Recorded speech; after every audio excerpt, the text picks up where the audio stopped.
स्वस्तिनपूषा विश्ववेदाः स्वस्तिनस्तास्य हरीश्वरेवि स्वस्तिनबृहस्पतिर्दधातु ओम।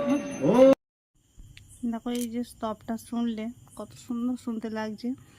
ওই যে মাঝের একজন সাধু স্তবটা গাইলো, খুবই সুন্দর লাগলো শুনতে, ওই জন্যই আপনাদের শোনালাম। তো